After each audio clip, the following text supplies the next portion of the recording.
My name's Dean Godson, Director of Policy Exchange. Welcome all to our, for those who haven't been before, to our new offices with the key feature of this nowadays for this fantastic air conditioning. Michael Barone, the world's greatest authority on American politics, in his Almanac of American Politics, has a trick question. He says, why did the US federal government start growing in 1933? And everyone automatically falls for the trick question, says Franklin Roosevelt and the New Deal. And he says, no, it's the first year that air conditioning came to the Capitol building. And thus Congress was able to sit all year round and pass further novel legislation and regulation and so on. So there is perhaps a libertarian lesson of sorts in that message. And of course, Lee Kuan Yew, one of the first things he did upon taking power in Singapore was to issue a directive that everywhere had to have proper air conditioning so as to ensure that Singapore would raise itself to first world status, as it were, economically. So the politics of air conditioning is important. It's certainly proven no disincentive for our brilliant panel today, all of whom meticulously asked me whether we did have proper air conditioning. I didn't identify any one of them in particular, but they are all fantastic. Well, we're all honoured to have them here. It's absolutely a stellar panel, and like Forrest Gump, we feel ourselves the fools turning up at moments of maximum historical importance because it could providentially be better ordered today to have this amazing group, all of them known, of course, unto you, all of them bringing very particular areas of expertise in the first event in our series, Conservatism. What do we want from the next Prime Minister? And we'll be following this up with other events in a whole set of other specific policy areas, but it seemed only right to kick it off in this way for the inaugural event. In particular, pleasure now to ask the first of our speakers to address for 5 minutes, Lord Frost of Allenton, Senior Fellow here at Policy Exchange. David, always welcome here on our platform. Opening batsman, not Geoffrey Boycott though, on this occasion, but looking forward to hearing what you have to say, and then we'll go through all of our other guests on, then we'll throw it open to the floor for this distinguished assemblage, both here in person and online, for questioning and discussion. David. Great, thanks Dean, and good afternoon everyone. 5 minutes, and there is so much that needs to be said, so just because I don't mention something doesn't mean it's not important. First preliminary remark. Second, as people here I'm sure know, I have come out as a supporter for Liz Truss in the campaign. I say that really as preliminary to suggesting she might not necessarily agree with everything that I've got to say, and I just want to be kind of clear about that at the start. 5 things I think we need from the next Prime Minister, next Conservative leader. First of all, somebody who properly understands what has happened over the last few years and why it happened, and can kind of draw the consequences and surf that wave. I gave a speech a couple of years ago in Brussels called Reflections on the Revolutions in Europe, and part of the conceit of that speech was that there had been one revolution in Europe, i.e. the creation of the EU and its governance, and then there had been a second, which was Brexit and populism, which was a pushback against those things. And I believe we have undergone a very British style revolution in the last few years. Very British style because it's been relatively calm, political rather than anything else, but very clear people did not want the old ways of doing things. And not surprisingly, when you look at the economic record of the last 10 to 15 years. The issues, the party substructure, all of those are changing. And the economic relations of this country have changed fundamentally as a result of Brexit. And I think that perspective change, to be honest, is what Theresa May failed to get, and what Boris did get in his own way. So first thing, success means going with that, articulating it, leading the change that I think people voted for and wanted to see. And if we go with sort of continuity, Cameron, Osborne, Hammond view of the world in future, I'm afraid this country is headed for further economic decline and people switching off further from politics as a result. Second, I want a leader who can push back against the intellectual climate, which, as I've written and said, is a climate of collectivism. The government knows best, and that is pretty well embedded now. And I think we need somebody who can challenge that, who can speak of conservative values that have produced success over time, and values that I think are shared in the red wall as well as the blue wall amongst people who would probably vote for us. So values like, it's the job of the government to support you when you need it, but otherwise it's your job to get on with your life, earn your living, improve yourself, support your family, build things. The reality, the truth, that the economy works better when it's about freedom and free markets, and there is no way around that. The state is the biggest it's ever been since Clem Attlee. It cannot get any bigger. It must accomplish its core task better, and any solution that says we need more state, we need more spending, we need more recycling of money is not one that is going to work. Also, somebody who can articulate a sense of nation. People like this country, I think. We need to articulate a sense of mission, of reform, of ambition for the country. And successful countries are countries with that sense of mission, ambition, flexibility, diversity, willingness to learn and to change and to improve. And I think somebody who can articulate that is really essential in the next few years. Third, ability to set out a strategy. We're going to have to do a lot of things in the short term. Things that essentially reverse out some of the very serious errors that have been made, unfortunately, in the last couple of years, but also a longer term plan. Lots and lots of things need to be done to get this country back on the right track. They can't all be done at once. They need to be done in the right order, in the right way, and build the right coalition for them. That takes time, it's going to take work, and it needs to be done, and we need to do it seriously. Fourth,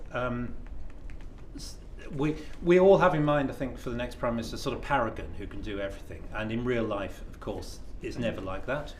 People all have weaknesses. The important thing is, are they aware of their weaknesses? Can they compensate for them? Can they put a team around them that will do that, give them good advice, give them support in this incredibly brutal and difficult job over the next few years? Supportive of that team, not seeing them as threats. Getting a grip on the state machine through that team so it actually delivers and does things. And finally, somebody who gets at what's the stake. Somebody's got a sense of urgency about the problems. Countries got no right to success. Plenty of countries have declined, even in recent years. We have to earn it, and we have slipped back over the last decade or two. The failure of other countries, some other countries, not all, in Europe, has disguised that.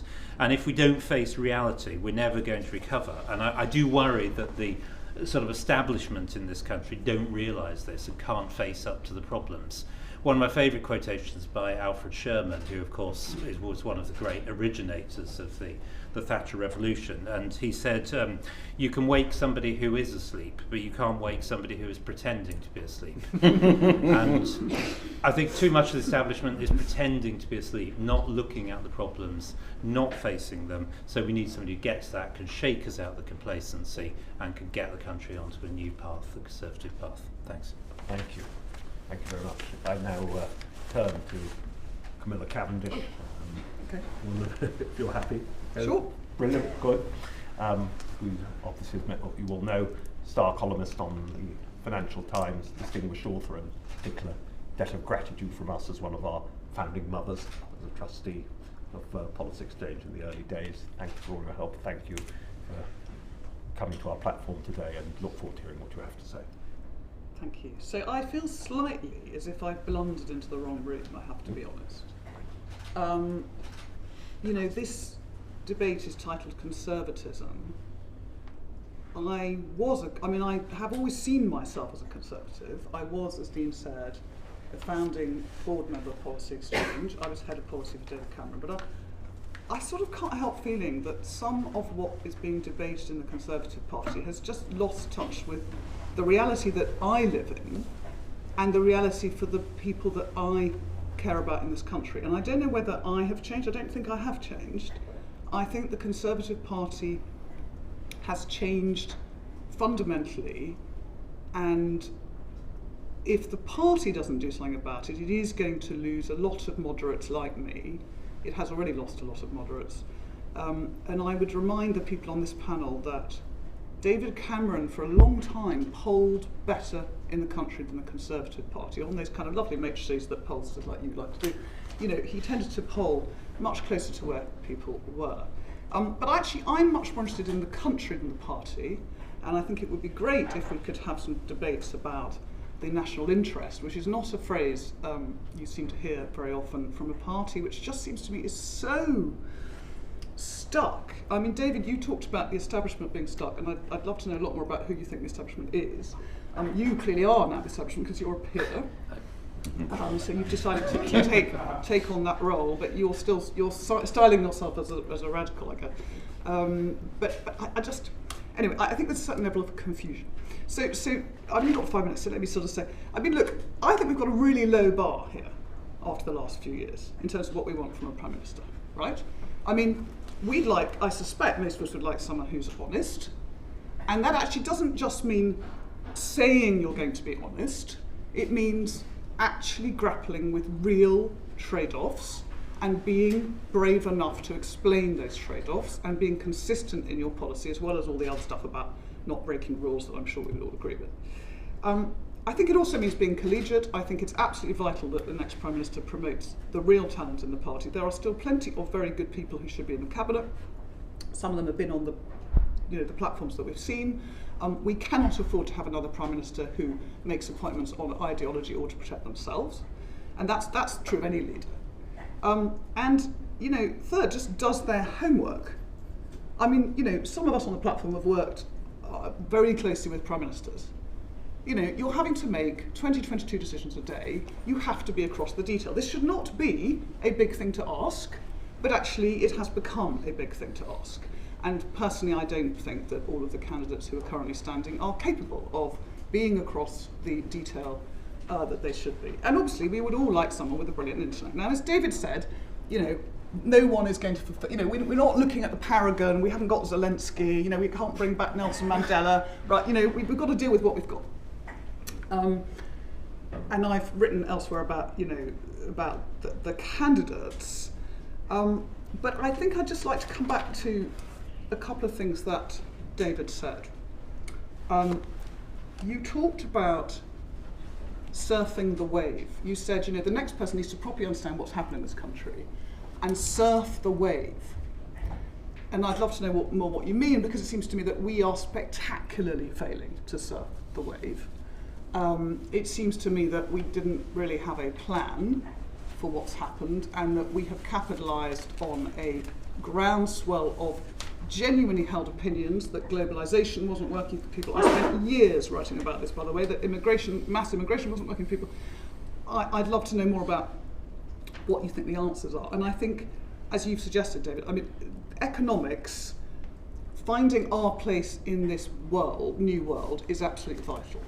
And if I can just say one thing, because you've said you're supporting Liz, I was just astonished by the second leadership debate. Liz said she supported Bank of England independence. She also said that we should look at the mandate of the Bank of Japan. If you look at the Bank of Japan, it has actually the same mandate as the Bank of England, but it's done things rather differently. I think it went on negative interest rates before any other country did, and it is really, really, really not the right example for this country to be following. She's also talked about money supply and inflation. Again, money supply has collapsed. These are not correct, and these are not where the economic debate should be focusing. And when we come on to tax cuts, which I'm sure other people on the panel will want to talk about, again, I am worried that the Conservative Party's got itself sort of stuck in a corner, talking to itself, wanting to make unfunded tax cuts, which Margaret Thatcher never did. And there's a whole series of myths that have sort of permeated the party about that. Thatcher did cut tax early on. She raised VAT to offset it. She then raised it again, and she did not actually cut personal taxes until, I think, 1988, when the books were more in balance. And so I come back to my first point, I suppose, which is I'm not sure what conservatism is anymore. And I would love someone on this panel to explain it to me, because for me, I thought conservatism was about pragmatism, and it was about sound economic management. And I think if the next person can't get back to that, then the Conservative Party is sunk and the country will not be very well served. Is that right? All good, thank you. James Johnson, JL Partners, welcome to our platform, first time. look forward to our own unique professional perspective. Very good. So I'm going to give some stats and some facts on what the public have said in polls that they want to see. But before I do, I think I just want to tell a story about Keir Starmer, which is obviously the best place to start for a Conservative leadership contest. Last May, I was sat doing a focus group in Birmingham, asking about him, and I think it tells us something about what fundamentally the public are looking for from their next Prime Minister. They were all bemoaning the fact that Keir Starmer was out of touch. They were saying he doesn't stand up for anything. He's not got a vision. He's not a people person. All really laying into him. This was in the run-up to the local elections last May, and one person sort of broke the sort of barrage of abuse and said, "Well, hang on. I did see him walking down the street the other day." Without his tie on. He looked a lot more relaxed. He was talking to voters, and I thought, oh, okay, let's see. Perhaps this guy is going to tell us about this new Keir Starmer that the Labour Party have reinvented, this new person fit to be Prime Minister. And I said, well, Mark, I think his name was. What did you think of that when you saw it? And Mark said, just put your tie back on, mate. It's not you. I don't want to see this. I want to see who Keir Starmer is, and yes, he's boring, and yes, he's bland, but actually I'd rather see him behind the podium with his tie on. And I think that's a little reminder of what voters are really looking for in the 2020s at least, which is actually they see through the spin very, very easily. And I think that story is important because when you think back to, I think it was the Friday debate, someone in the audience asked a question about the NHS and what the candidates would do. And as far as I remember, none of the candidates actually really said what they would do. They spent about 45 seconds talking about how much they love the NHS and how much their family is connected to the NHS and how wonderful it is. Voters roll their eyes when they hear all that because they just want to get to the solutions. And I think that, regardless of all the precise priorities that the voters might have, that stuff might have worked in 2010. Keir Starmer taking his tie off might have worked then. Talking about their affinity with the NHS might have worked then, but what voters are looking for now is results and a sense of strength and authenticity in delivering those results. And I think that's the most important thing for these candidates to think about. If Rishi Sunak becomes Prime Minister, lean into the slightly nerdy vibe. If Liz Truss becomes Prime Minister, do as she did at the Sunday debate. Admit that she's not the slickest in the world, but actually she will get things done. Let Penny be whoever Penny is. There are scopes of and ways in that these leaders need to represent themselves. But having said that, there are some things that the voters want to see, and this is a poll that we had in the Sunday Telegraph just a couple of days ago. The top three qualities that voters are looking for is number one, truthful. Camilla's honest point is their number one thing they're looking for. Number two, competent. Number three, trusted to deliver. And actually number four, which is important as well, is realistic about what can be achieved. And that's, I think, going to play quite a role in the coming weeks of this campaign. What do they rate quite low down? Well, actually, despite what a lot of the talk is about, only 7% say being best on the world stage is important, and only 10% say come from a background like mine is important, and whether someone voted Leave or Remain is practically irrelevant. So certainly some points to bear in mind there. What do they say are the most important priorities for the new Prime Minister on day one? The top one, 54%, is turn the economy around. The second one, 53%, is address the NHS backlog. And the third one, 47%, is restore trust and integrity. So that trust thing is key, as well as that real life delivery. The lowest priority, 7%, cut taxes for businesses. Again, very prominent thing in the debate, but very low priority to the public. 11% leave the ECHR, 16% about middle, stand up against cancel culture. Not to say that you shouldn't do any of those things. People, as I say, it's much more important that the candidates talk about what they believe in, but certainly lower priorities from the voters there. And we also asked some questions about where the sort of median voter is on the attitudinal scale on lots of different things. They broadly say we shouldn't leave the ECHR. They broadly say that trans rights should stay as they are rather than be expanded. They broadly say we should expand net zero policies. They say that government debt is more important to reduce than tax cuts. They want less immigration, and they want to increase tax on business and the wealthy. It's quite a myriad of different things there that perhaps don't fit wonderfully into into any sort of Westminster category. So it's really important to bear in mind that the voters are in quite a different place to a lot of those stereotypes might suggest. Just to close then, I mean, look, I've spent the last 7 months saying that Boris Johnson is toxic and unelectable. Completely stand by that. But what has always been the case is that it was always the Boris problem that voters had, not the Conservative problem. And I'm actually quite upbeat about the Conservatives at the next election. Without Boris, and with a plan, and with that sort of sense of strength and authenticity, not falling into that Keir Starmer tie-off trap, but having that sort of strength, having that sense of purpose, and crucially having the party united behind them, I think there is an offer here from any of the candidates that can actually win a majority at the next election. There is a path to that victory, but it is a narrow one, and they're going to have to get everything right very, very early on. So it's a tall order, but it's possible. Thank you. Most welcome contribution. Charles Moore, distinguished former chair here of trustees, obviously authorised biographer of Margaret Thatcher, Telegraph columnist. I know that there is always a ban on anyone asking, just as a rule of thumb, and no one must ask what would Margaret Thatcher have done. But since, if I can say, you didn't transgress the line. I was about to say, because in fact you described what Thatcher did, and therefore Charles Henry Moore will answer what Thatcher did. But that may not be the sole. You may not wish to be confined by that, going forward. Thank you, Dean. Well, first of all, I made a key decision just before coming into this room, which was to put on a time. Thank God I did after James said.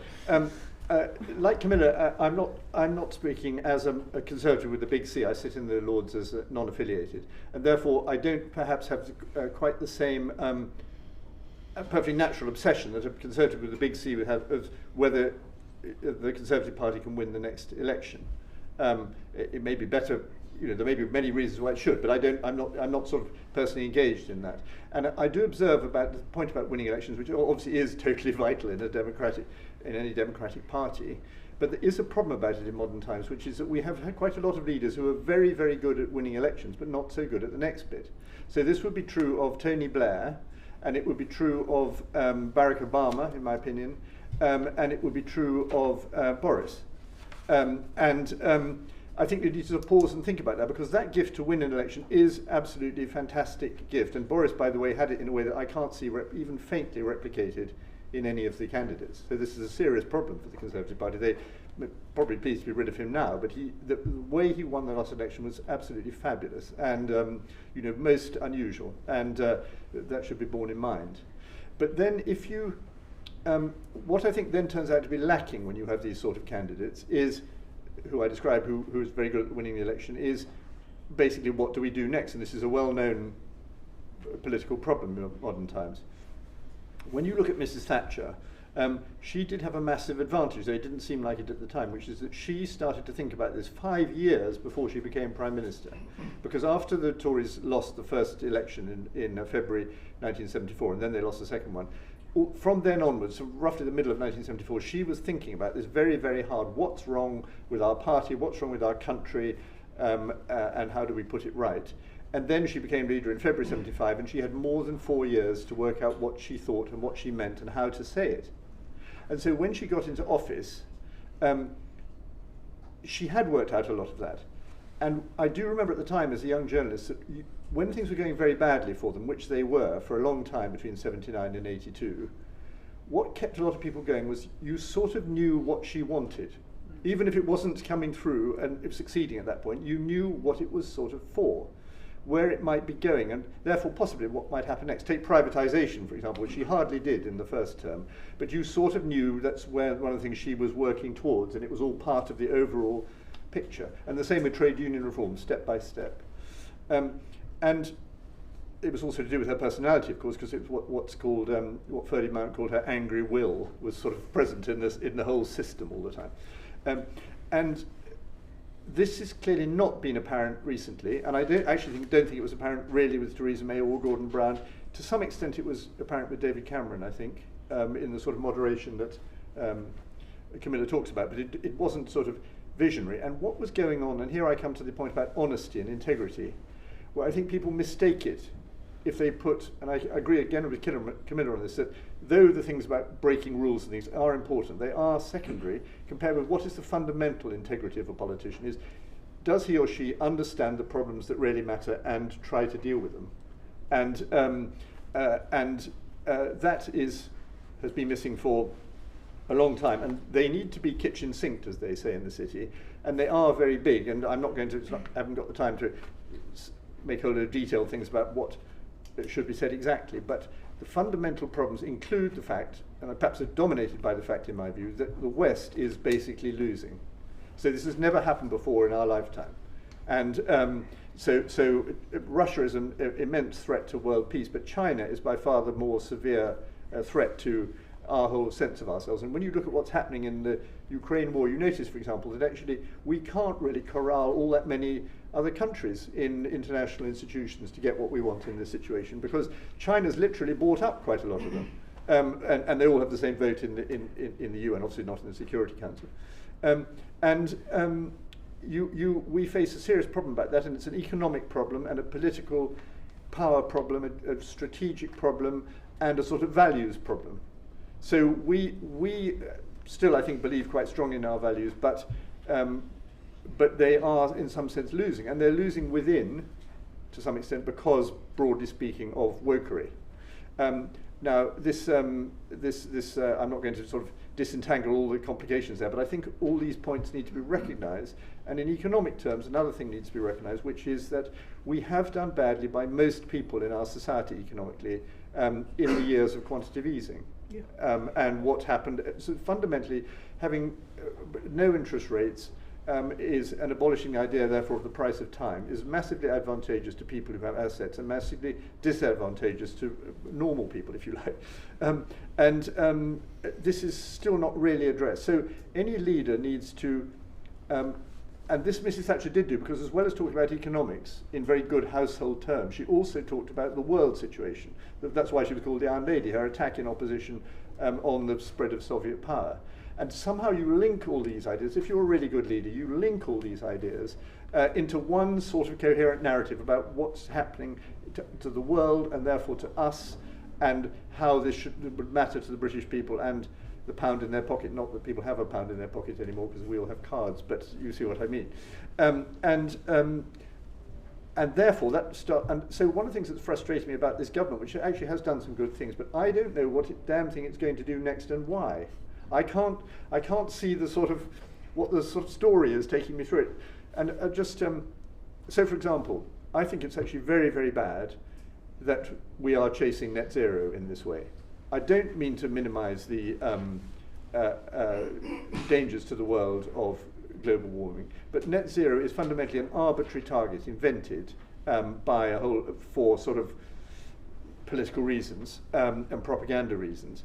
And we are now seriously sacrificing our economic advantages and our productive capacities and the prosperity of a lot of poorer people on this altar at a time when energy security and energy costs are at a premium.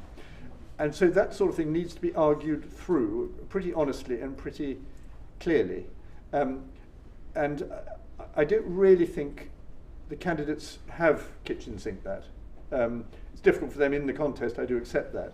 And they've only got 5 weeks to talk about this, where Mrs. Thatcher, as I say, had 5 years. So the difficulty of thinking is very great. But that, I think, is key. I'll just end with one thing. It's almost beside the point in all these arguments, but I do think it's very, very strange that modern politicians think so little of Parliament. Because apart from anything else, let's not get too highfalutin about it, but in the end it's MPs that kill you if you're a Prime Minister, or the electorate. And the electorate can only have that power for every 5 years, but the MPs have it at any time, and my goodness, they use it. And we've seen that to devastating effect twice in 3 years in the Tory party. So could they please try to care more about Parliament, persuade Parliament, govern through Parliament, have better legislation conducted in Parliament? That would be a very nice bonus. Thank you, Charles. Michael, our founding chair, always welcome here. Looking forward to hearing what you have to say. Thank you very much, Dean, and thank you to everyone. I have to issue a similar disclaimer to that which Lord Frost, which David issued.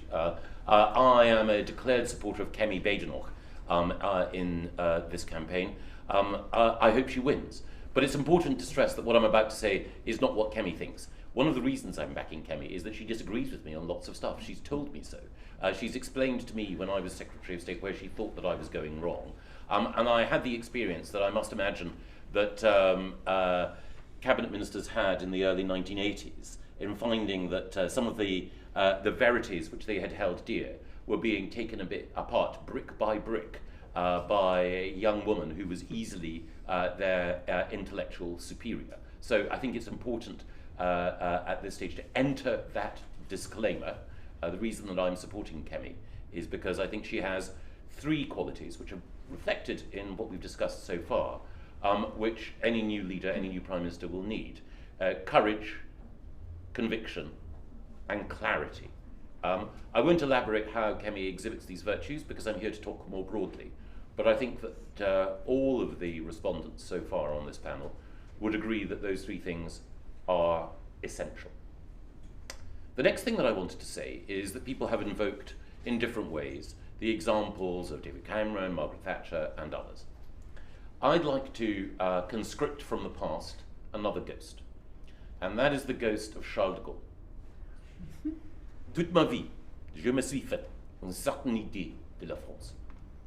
All my life I had a certain idea of France.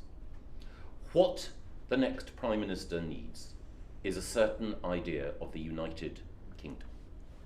And critically, that means both being proud of our traditions, but also recognising where change is required. So they have to tell a story about the United Kingdom, reflecting the point that Charles has made about the challenges the West faces. And I think this Conservative leadership election, whatever its imperfections, is also telling a story about Britain.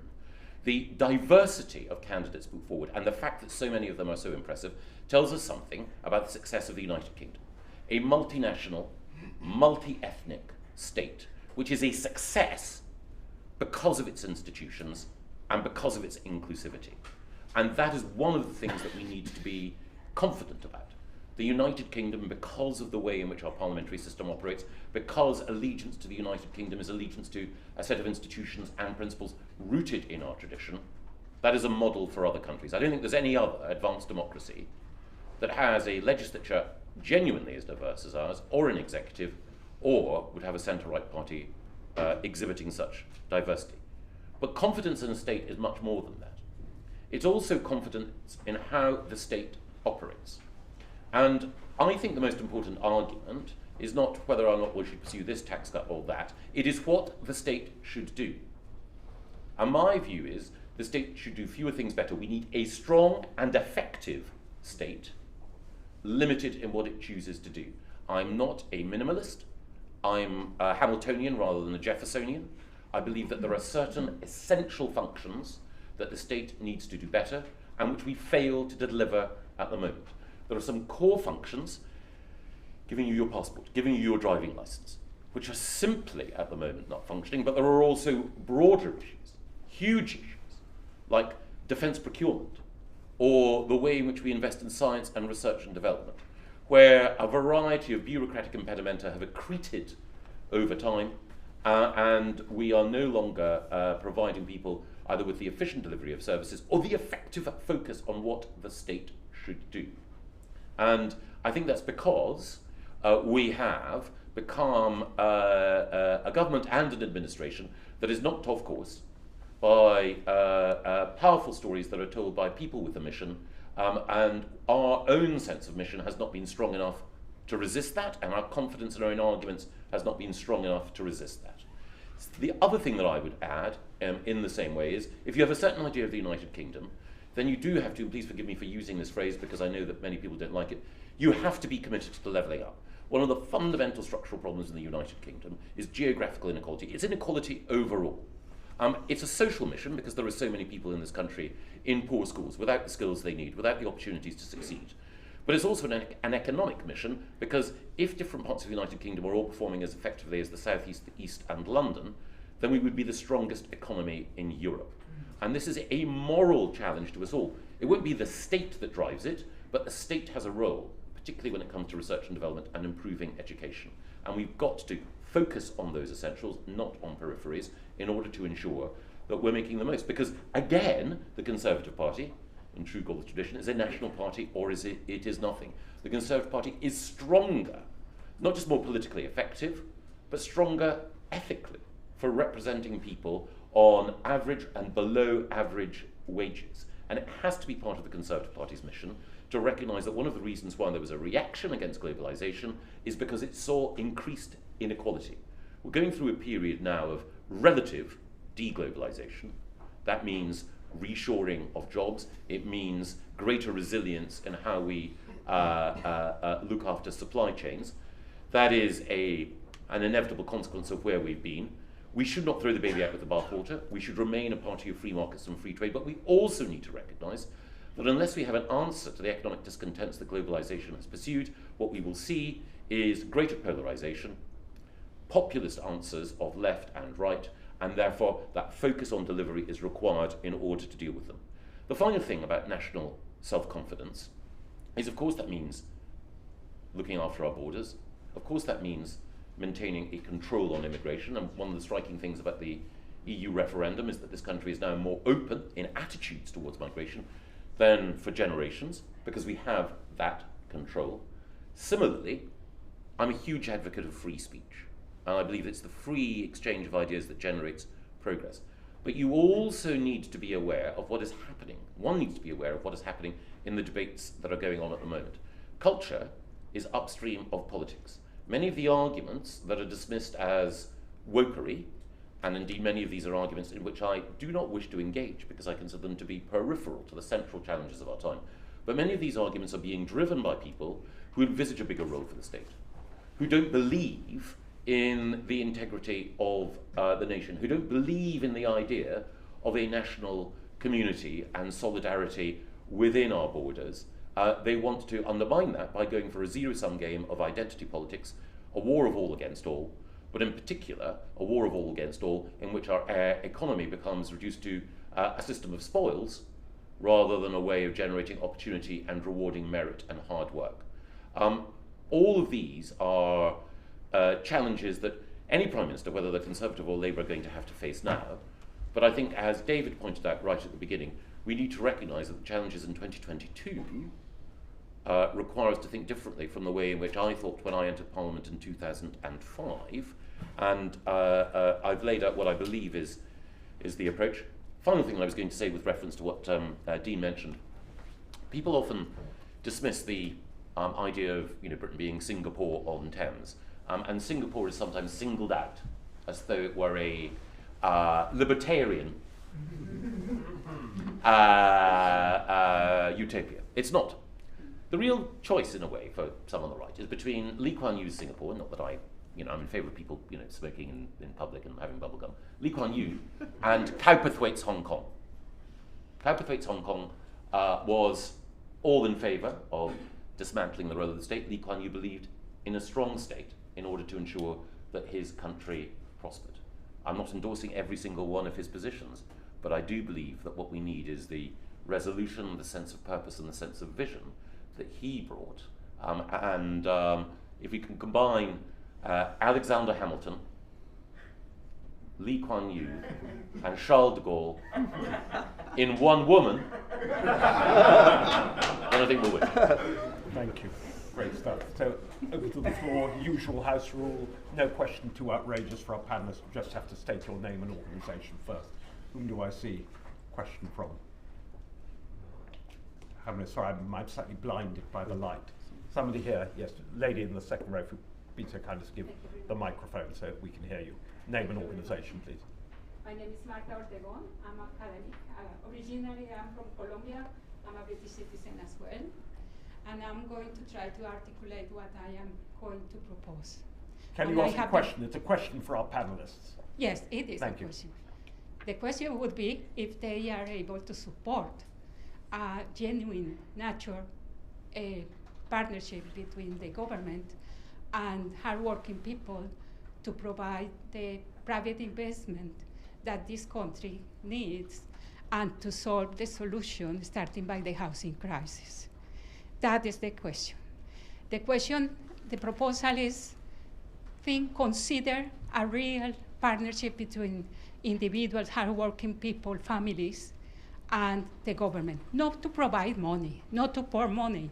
It's just to support, to build a new economic actor, powerful and effective, which would be this partnership to solve many problems, starting by the housing crisis.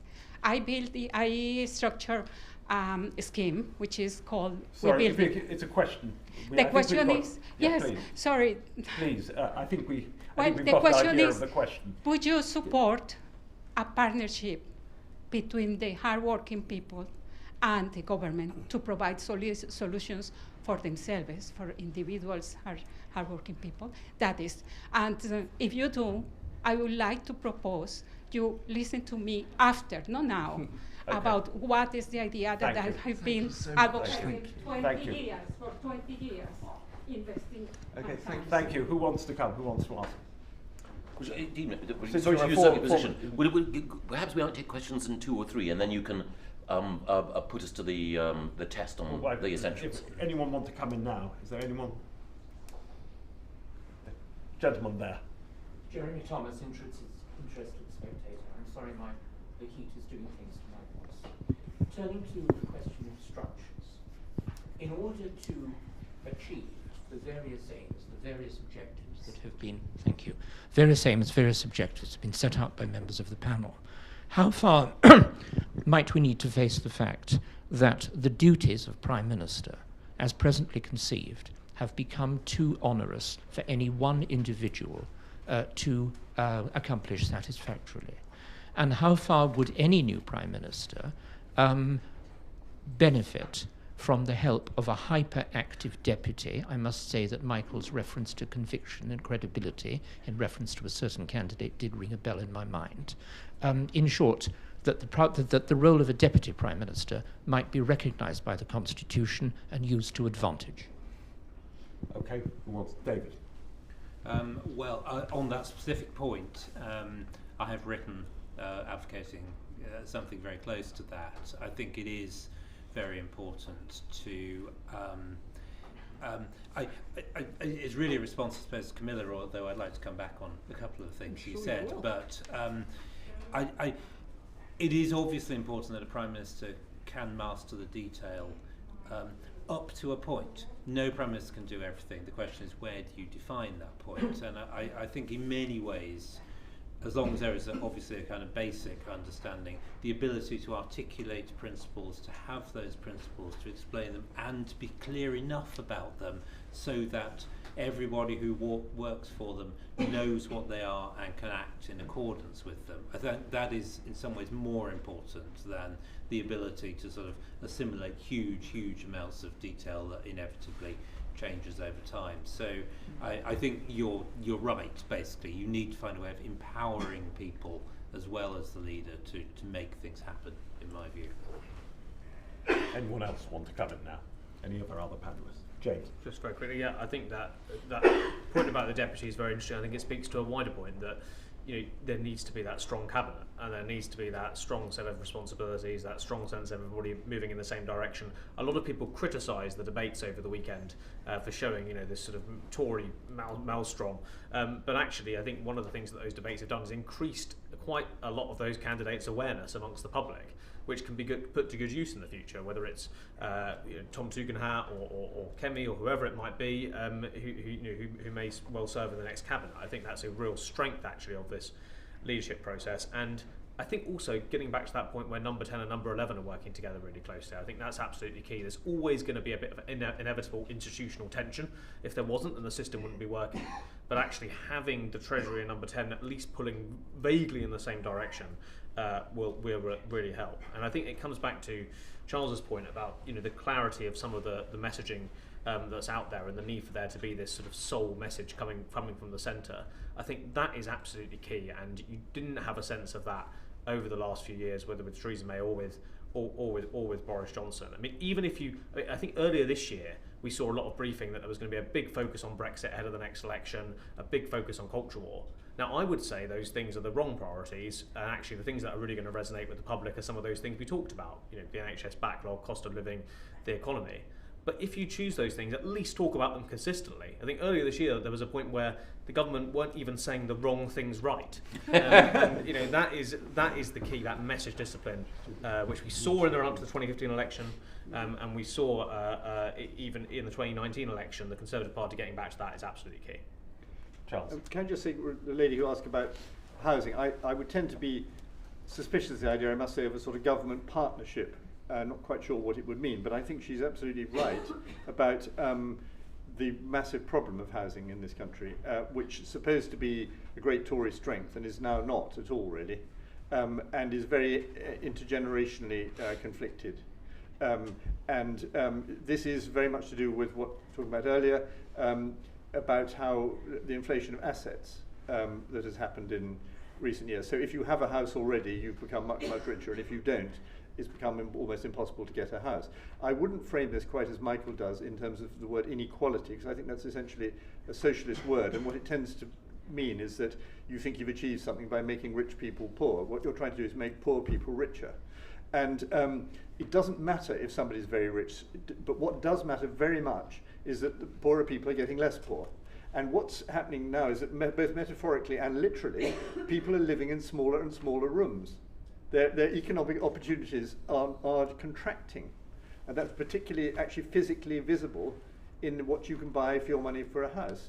And the reasons for that are to do with very, very cheap, you have the mad policies pursued by this government and by David Cameron, in which you pay people more money to get mortgages, so you get on the housing ladder, but all that does is increases the prices and gives money, guarantees money to the big house builders. And instead of thinking how do you increase supply, how you have a more realistic relationship between interest rates and the availability of borrowed money, whether you build more public housing, how you confront Tories in green places who always pretend that everything can be built in brown places and so on. Tories seem to find this very, very difficult, and it's a massive accumulating problem. Anyone else want to come in? Gentleman at the back, I can't quite see who it is at the very back. Yes, I think it looks like David Goodhart of Policy Exchange, but I can't quite see it with the lights blazing. It is David, I assume. Does this work? Can you hear me? Yeah, it does. I just want to go back to this issue of that we haven't really talked about today, and indeed the Tory party has had surprisingly little conversation with itself about its new post-2019 electoral coalition.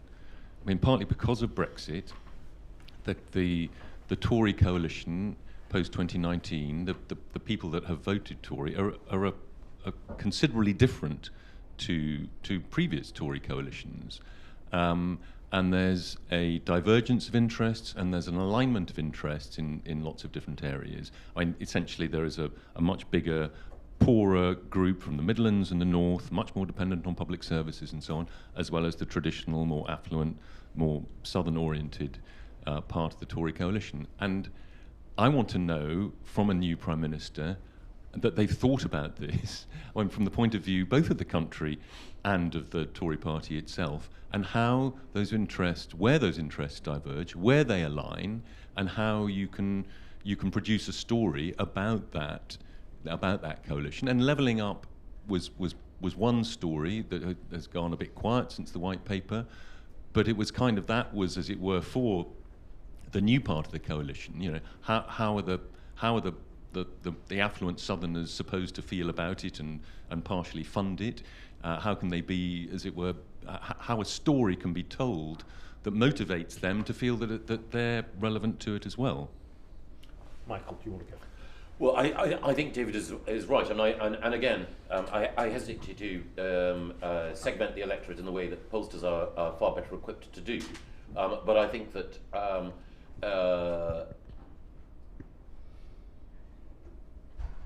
David Frost is right, that since 2016 there's been a realignment of thinking, which has still, I think, been imperfectly understood by many political actors. And that realignment of thinking means that the priorities that different voters have who are part of the Conservative coalition have sometimes been imperfectly understood. I think you are right that there is a shared set of beliefs that Conservative voters and potential Conservative voters have, and with at the risk of repeating myself, I think that they're naturally patriotic and confident about the country. They are dismissive of some of the concerns that politicians chase after and simply want effective and efficient government without the sense of fashion dictating what politicians should concentrate on, and they want to see virtue rewarded. They believe in hard work, they believe in meritocracy. They're not driven by envy, but they do believe that some of the economic shares that have been allocated over the course of the last few years, last couple of decades actually, have not reflected the virtues that they exhibit in their own lives. So I think, at its heart, it is a message and analysis, which I think actually all of the current contenders do intuit and do understand. Has it been perfectly articulated in the 10 days or so of the leadership election? No, but there will be time. Can I make a point? Of course, no. I'll just go to Charles and then come to you. No, go ahead. Sorry, okay. Well, no, I just think, David, I mean, you're right. I mean, that realignment, I'm afraid, I think we all in retrospect think was driven probably as much by Jeremy Corbyn as actually by Boris. Those of us who thought he'd won a brilliant victory, I'm not actually sure anymore. I think the country was never going to be mad enough to vote for Jeremy Corbyn. But I do actually, I'm sort of with Michael on this, I think there is, it's perfectly possible to keep that coalition together, because what that means is governing for the whole country. And I think we just have to be careful about some of the myths that have been expanded about the Red Wall. I mean, I'm quite surprised. The Red Wall is actually, as you know, it's a very varied place with a whole lot of different people. But there's a fundamental ethos, which is, if you work hard and you play by the rules and you pay your taxes, you should get ahead. And I think that is a fundamentally English view that a lot of people in a British view, well, okay, sort of feel that quite strongly. And I just don't think that's been true for a long time. And I think there's a perception in this country which is that other people are getting ahead, other people are making a quick buck, and I think that is absolutely vital that we stop that. QE, as Charles said, was part of that. It's inflated the assets of the rich without them having to do anything. And I think what it means is we need intelligent business regulation, not a complete free-for-all. And I rather like the idea of Lee Kuan Yew. I would have a Lee Kuan Yew and Michael Gove government. That would be my ideal government, actually. But it also means we have to just have, as Michael said earlier, an efficient state. The last few years, we have had no narrative from the government about public service reform. And as has been said earlier, I mean, you can't get an ambulance at the moment. You can't see your GP. You can't renew your passport. You can't get a driving licence. If you ring one of the myriad public agencies which are funded by the taxpayer, they don't pick up the phone. This is not a functioning administration. And it's very, very dull, but those things are about helping people and actually bringing up the level of service that they get. And I think it's perfectly possible for the next government to address that and address all of those people together.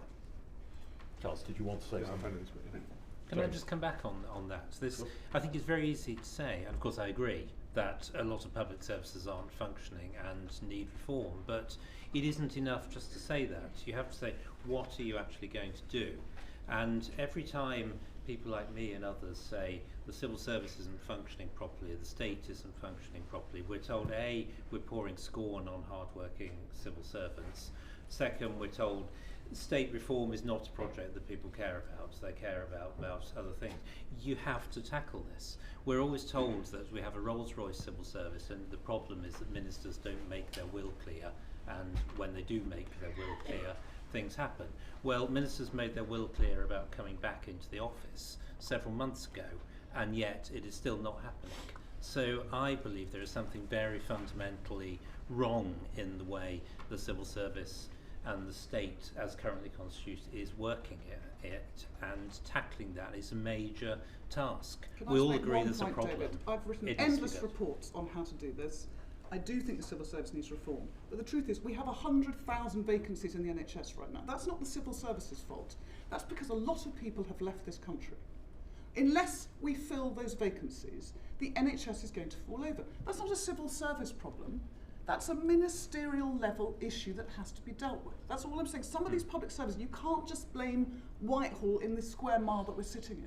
So you can I agree there's a problem, but that's not the you can blame Whitehall for the DVLA, for the passports, for things that are clearly direct state responsibility, and it isn't working. And I think But actually you've been in government. I mean, sorry, there are people on this panel who've been in government for years, for the last few years, and under you guys, this stuff has fallen apart.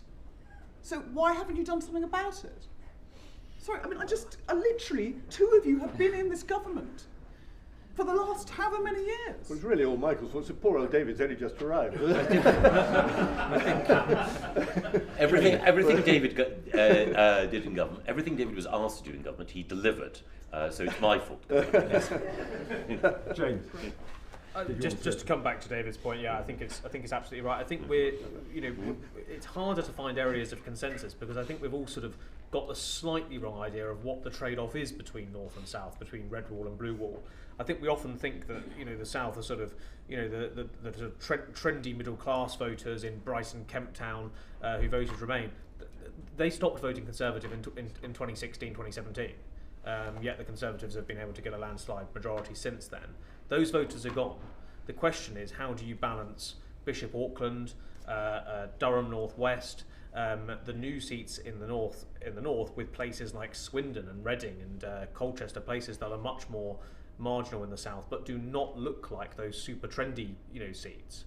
And actually, there are more routes to consensus than I think sometimes we let on. Immigration views, for example, between swing voters in the south and swing voters in the north are pretty similar. They tend to want to see control and reduction of immigration. And actually, I think we can often go back and sort of misinterpret the 2019 election and view it as a sort of Brexit culture war. Brexit spoke to the Leavers and repelled the Remainers. Actually, it was more of a Brexit boredom war. Leave voters and Remain voters voted for Boris Johnson to get the thing done, and actually, I give Boris Johnson, I think he did make a connection with a lot of those new voters, and both in the north and the Midlands, but also existing voters in the south, by being seen as the guy who was actually going to, upset people in order to get it done. So, I think it's that there are important differences, but ultimately, that offer of actually strength and determination and the ability to deliver can bring both sides along with it. I don't think it's going to be a majority of 80, but there is a way to get both of those sides of the coalition through the door, so to speak, for the Conservatives by focusing on those things they have in common, rather than the things that we've sort of made up that they don't share. One of the problems about democratic politics is that it's sometimes very hard to talk in public about something that matters a great deal, because you can get into great trouble for doing so. And this is above all the problem with the NHS. So I think increasingly anybody who experiences the NHS knows how incredibly bad it is in many, many ways, and that politicians can't say that. And that's partly why I think, sorry, I can't remember who was saying it at the beginning, that people always do these rather sort of craven things in the leadership debates on about how wonderful, wonderful, wonderful, amazing people in the NHS, etc., etc. But actually, while people don't wish to be rude about nurses and doctors, quite rightly, the fact is that NHS is extremely bad service, and that is because it's extremely badly constructed and always has been, and it's got much worse because it hasn't been able to adjust itself to the modern era. So it's still a 1940s enterprise dealing with a much more complicated society and a massive ageing problem. And all politicians are sort of aware, I mean, some of them don't believe it, lots do sort of see the problem, but they daren't talk about it, because everybody will say, you're RHA, how dare you, etc., etc. And, I mean, I happen to have experience at present of all three generations of my family, frequently with the NHS this year, absolutely appalling in almost every respect. And I don't think this is at all uncommon problem. And it's often to do with very, very bad administration, and that's not to do with bad people fundamentally, it's to do with the bad structure and one's unresponsive to the needs of patients, because it's not constructed for the needs of patients, it's constructed as a producer interest. And people haven't begun to talk about this in politics, but it's now the everyday experience of most citizens. So there's that gap, and it reminds me of the feeling about the trade unions that you had in the 1960s, 70s, when people didn't quite dare confront this whole problem about how absolutely rotten and useless the trade union system was, because you wanted to, quote, support British industry, and you didn't quite know what to do about that. And then you break through. The argument changes, and you break through, and then you reform. But we haven't got there yet with public services, particularly not with the NHS. A lot of more questions, very little time remaining, I'm afraid, but so I just want to take them as a trio. Gentleman at the back there, Georgia Berry, and then there's, I think, a lady in the middle there. Gentleman at the back. Name and organisation, please. Andrew McDougall, run a business called Trafalgar Strategy here, but I was Director of Communications to the former Canadian Prime Minister Stephen Harper. I'm just listening to you speak. It strikes me that a lot of what we're talking about that we haven't heard the word said is how to reform capitalism and what role conservatives should play in doing that. If you look at Thatcher, the problem was unions and the government holding businesses back. She could privatize businesses and smash the unions. What politician could smash a Facebook, a Google, an Amazon, and who would do that? And so how much should conservatives be leading that discussion about what is proper in terms of how businesses operate? Should you lower taxes when a company like Apple has $250 billion offshore? What difference does that make practically? And how do they work internationally to fix that problem? Very good. Georgia Berry online. Can you hear me? What do you want to give? Yes, can you hear me, Dean? Yes, loud and clear. Just a first initial comment that I hope that Camilla Cavendish will come back to politics in the not too distant future. I have a question for the panel, which off the back of Lord Moore's comment on net zero, obviously a pertinent moment right now amongst the current heat wave. I wonder if any of the members of the panel have an alternative or an idea of what they would do instead, because obviously it all comes down to net zero or not net zero, but we've got a pretty clear problem, and if anyone's got some alternative practical solutions. Thank you. There was just one more question. There was a lady somewhere. Yes.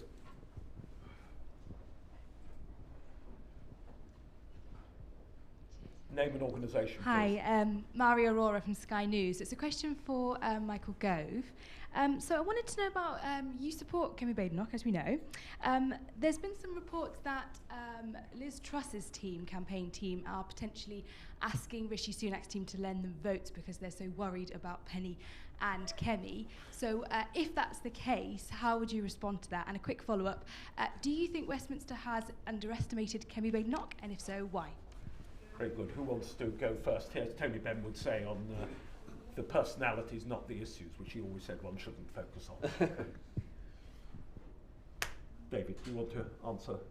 Yes, can I Georgia just, Berry and others. There's quite a lot there, and I did want to come at least one other thing. I think on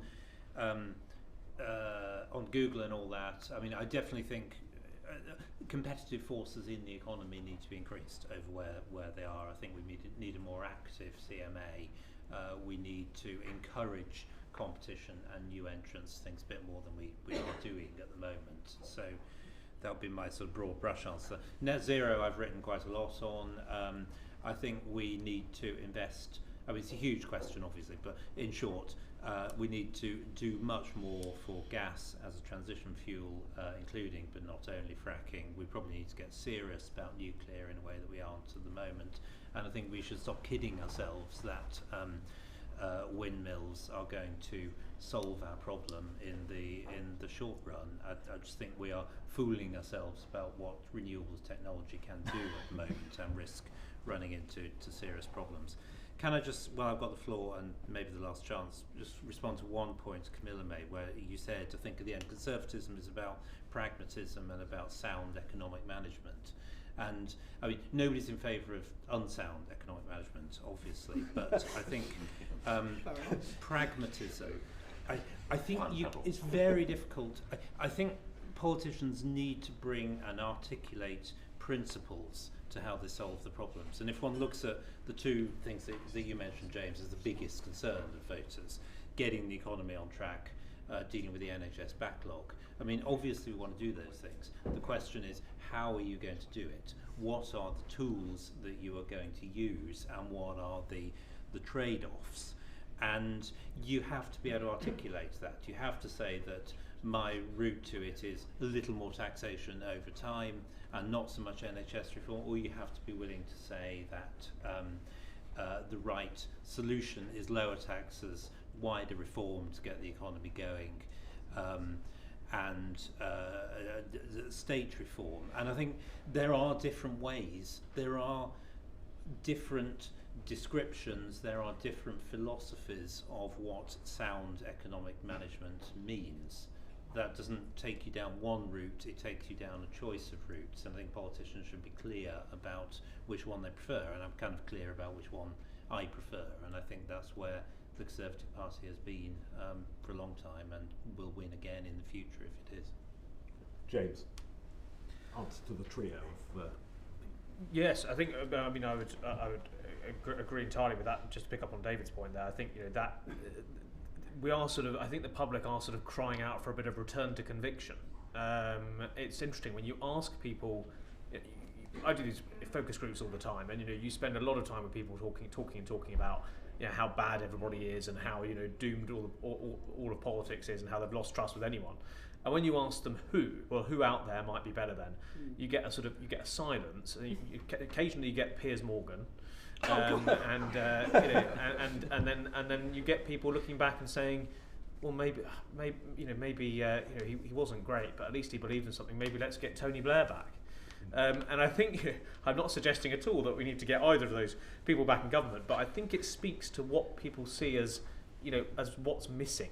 And they feel that basically someone's standing up for themselves, and not just sort of being the manager, but also actually being the person driving sort of their vision through. And I think, and that's why coming back to what I said first about being quite optimistic about the Conservative candidates is that actually you can pour into, as I did earlier, all of the sort of attitudes and preferences of the voters, but ultimately the voters are can be led and actually quite want to be led. Whether it's through tax cuts now or tax cuts later, or deficit reduction now, or whatever it might be. If somebody's got that vision that the voters believe is real and is actually going to deliver results, then actually they can make a connection with them. Very quickly on net zero, because I know that was a question. I think we just have to be really mindful. I think with net zero where the sort of country is on this, and they are very keen to see. Net zero. They care a lot about the environment. They worry a lot about events like the weather yesterday and today, but they are also in a serious cost of living scenario. And I've done lots of focus groups on this, and and you put the cost of an electric car or the cost of solar panels to people, and they laugh in your face because it's completely out of reach for many of them. So I think the arguments have to be calibrated to what's actually going to persuade the voters, and there are ways to do it by talking about energy independence and by talking about green jobs. I did a focus group in Redcar, and they've seen a huge transformation up there, where they've basically gone from old fossil fuel industries to these fantastic green jobs, and they love net zero there because it's transformed the job world. But a lot of places haven't seen that kind of transformation, and I think politicians, when they're talking about net zero, have to be really conscious of that. It's not just as easy as waving that wand. For a lot of people, there are some very serious obstacles to cross if it's going to happen. Thank you, Camilla Cavendish. So very briefly, the reform capitalism point is absolutely vital, and I agree with you. I mean, we're not talking about it enough, but that's never going to happen until someone gets into power, I suspect, for the obvious reasons. I mean, clearly, if you're worried about big tech, you have to be able to forge international agreements. You have to have credibility internationally. Which I fear we have lost. Something simpler, I hope the next Prime Minister will do, is rebuild the relationships with business, which have been so damaged in the last few years. I was talking to someone in Number 10, a year ago. The ideological fixation on Brexit. I feel like the government is the only part of the country that hasn't moved on from Brexit. The ideological fixation within Number 10 has meant that the government has been very reluctant to engage with big business because it viewed them as all having supported Remain.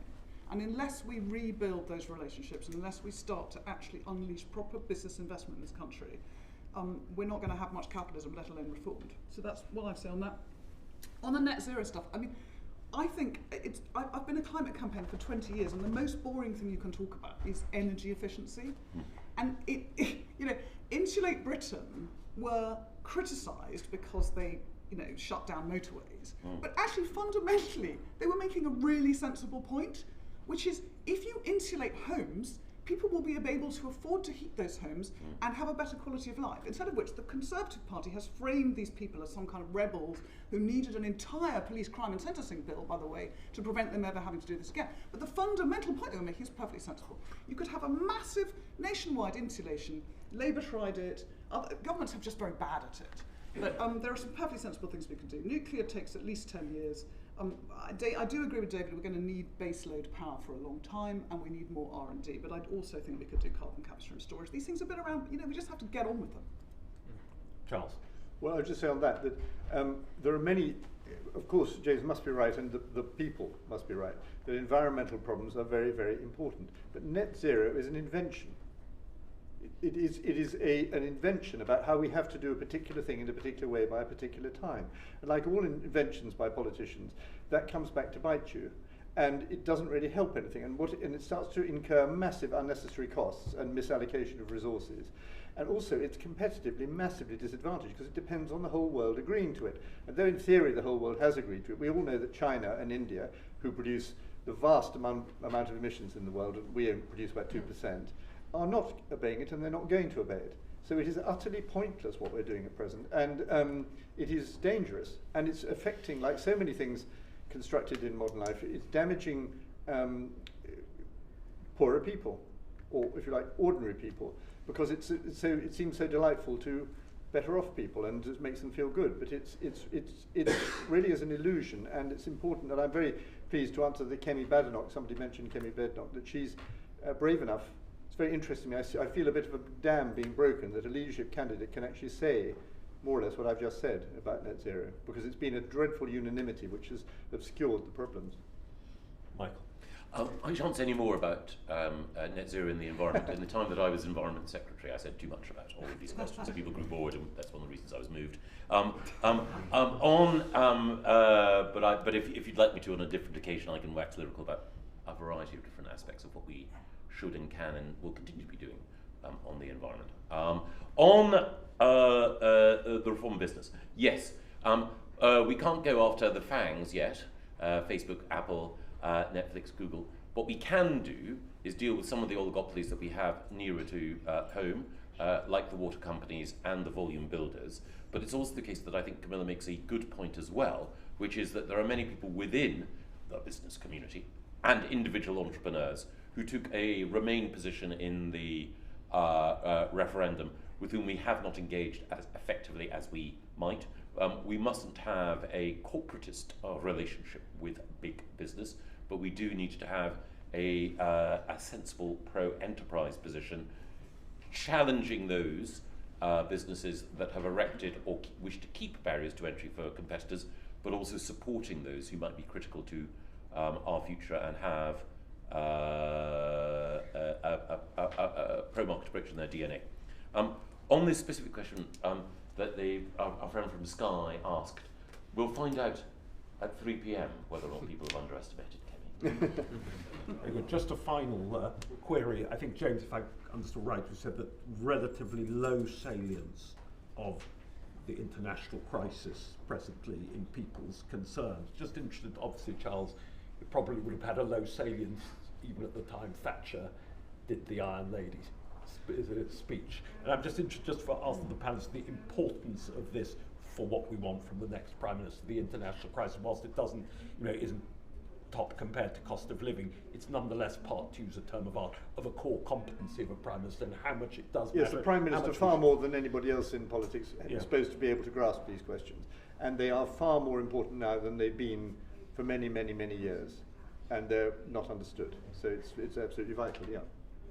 David, just obviously you've been a putative national security advisor. Very briefly. But never was. Yeah, exactly.